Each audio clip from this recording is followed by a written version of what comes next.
Hey everybody, welcome back to Godzillatober. This is episode 14 where we're taking a look at Godzilla vs. Mechagodzilla. I'm your host, Jared Fearing, and says, whoa.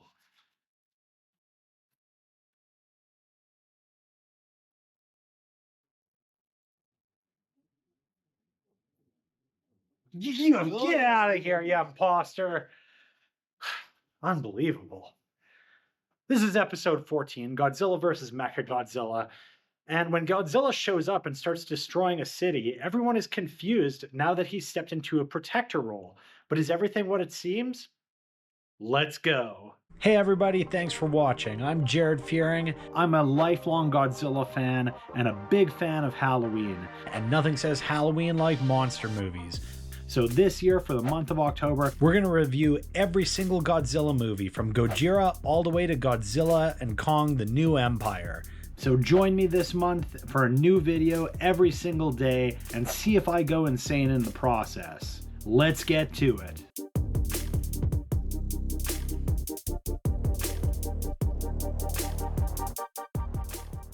Imposters are the worst, aren't they?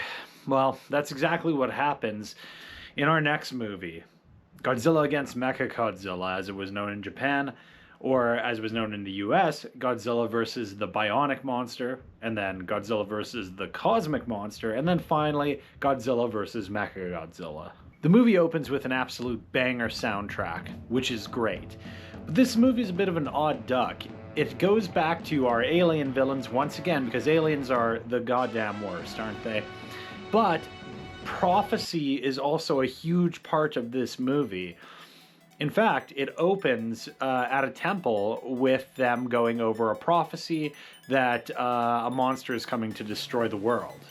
And the only way that they can stop that is with the other prophecy of reviving King Caesar, who's this monster that people seem to know about and has reverence for, and then never comes back again in the series. But it's pretty cool anyways, and it's such a weird mishmash of themes that I really dig it. Godzilla only appears about 19 minutes into the film, and it's not even Godzilla.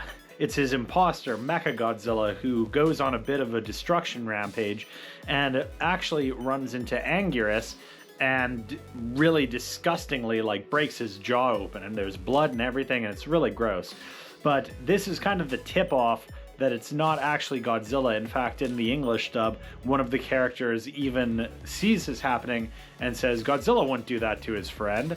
So by this point in time, Godzilla is firmly established as a protector and a superhero, and not at all the monster that we saw in the first film who nearly wiped out a nation. This movie also shows Anguirus come out of the ground, and that kind of insinuates that he burrows, and that doesn't really add anything to the series. I just really like it. I think it's a fun little fact that they kind of throw in, that Anguirus is down there burrowing around, being like a mole or whatever he's supposed to be.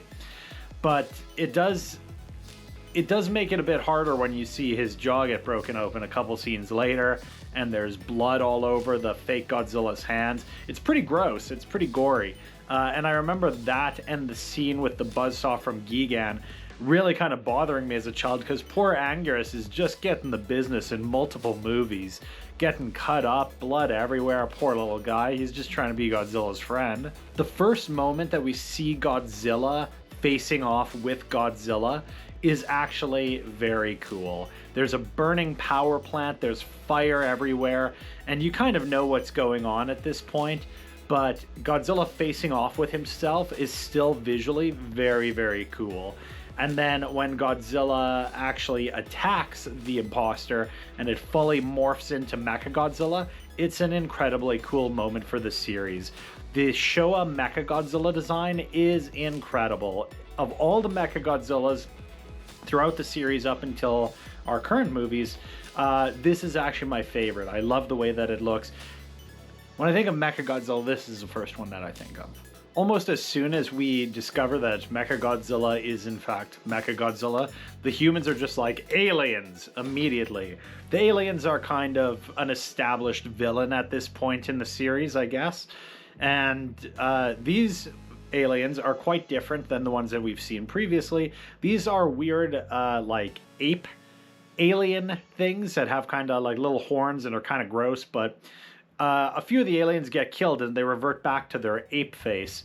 It's odd and kind of disturbing. You don't really expect to see, first of all, that many aliens being killed, but also we don't usually see the aliens revert back to something. In Godzilla vs. Megalon, they're not really aliens, but they're just people that kind of live under the sea, the Seatopians, but we don't see another form of them. They're just people. In Godzilla vs. Gigan, the Nebula M aliens, you kind of see them as cockroaches a little bit as they're dying, but they're literally just actual cockroaches filmed up close. The Zillions, they look kind of like aliens, but they're just like people in suits or whatever.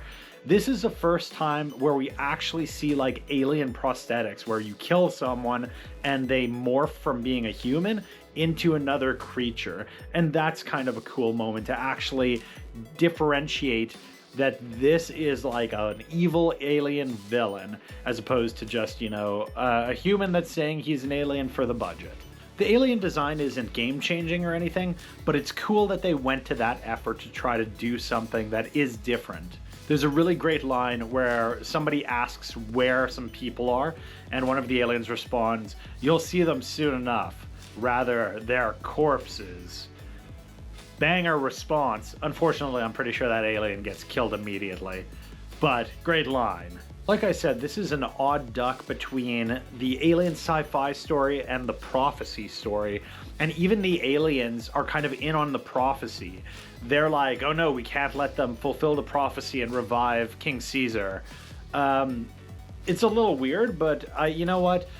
Contextually, you have to understand that prophecy and fortune telling and all these things are very popular and are given a lot more actual belief and weight in Japan, which is the primary audience of these movies. So you have to understand that those things are important to them. And so it's, I'm totally fine with it being the cornerstone of the story, but it's interesting that even the aliens are kind of adhering to the prophecy. The aliens eventually send Mechagodzilla for King Caesar just as he's being awakened, and they have a nice little fight. King Caesar, banger theme song. This movie has a great score, honestly. There's some really good pieces of music that I really enjoy, and the production value seems to be quite high, especially after the low-rent Godzilla vs. Megalon, and then 2 films prior, Godzilla vs. the Smog Monster. King Caesar, during his battle with Mechagodzilla, they do that same kind of gag that they did with Rodan and Ghidra in Ghidra the Three-Headed Monster, where Rodan is peeking out from behind a rock and King Ghidra is shooting lasers at him, or electricity or lightning or whatever. In this, though, it's Mechagodzilla actually like trying to shoot King Caesar, and he keeps hiding behind the rock. And then Mechagodzilla shoots, I think it's eye lasers, and completely like obliterates the rock. It's a great gag, and I don't know if it's intentionally a callback, because Rodan is able to hide behind the rock safely, and here Mechagodzilla is so powerful, he just straight up obliterates the rock. Whether that's a callback or not, I really enjoy it, and if it is a callback, good for them, because that's really cool. Continuing the trend in the last couple movies, there's another really bloody scene where Godzilla sprays blood out of his neck. These scenes, now that you're kind of okay with them after seeing it a few times, they're pretty cool. They add a lot to the fights, and it raises the stakes to show that it's kind of a life or death battle. I like it, but again, these blood scenes are kind of shocking if you're not used to seeing Godzilla bleed like that. But at this point, we've seen it a few times now, so it's not nearly as shocking as Godzilla vs. Gigan, for example, where there's blood being sprayed at the camera. Godzilla and Mechagodzilla have a great fight scene. There's lots of cool little moments. Mechagodzilla shooting his fingertips, having eye lasers, spinning his head around, and beating up King Caesar and Godzilla at the same time. Lots of great moments.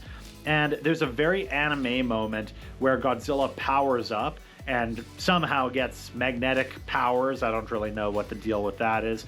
But he sucks over Mechagodzilla so he can't run away from him, brings him towards him with his weird magnetic powers, and then he pulls his head off. It's great. I love the battle in this movie, and not only is this movie good because it's just a good movie, but the whole idea of having an imposter that's a mecha, I think it has to arguably start here. This movie has been so iconic in so many different things. There's been Metal Sonic, Mecha Mario, countless comic villains turn out to be robots. And I'm not saying that all those inspirations came from this movie, but for sure a lot of them did. This whole concept of having the robot doppelganger was definitely very influenced by this movie, at least partially.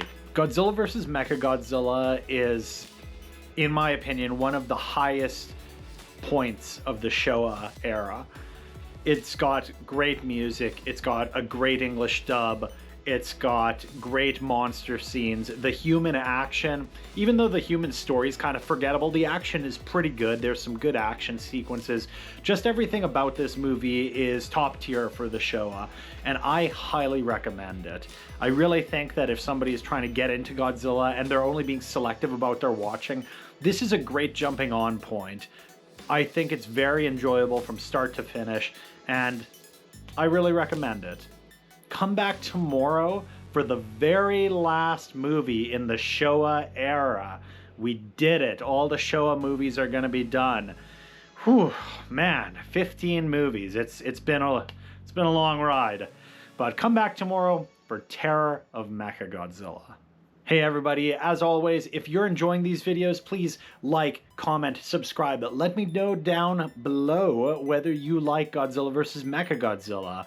And if you don't, let me know about that too. But come back tomorrow. We're almost done the Showa era, and then we're moving into the Heisei era, which I don't think that many people have seen, to be honest. So there's going to be a lot of footage and a lot of facts that I think many people are not that exposed to. So that's going to be really exciting to dive into. See you right back here tomorrow.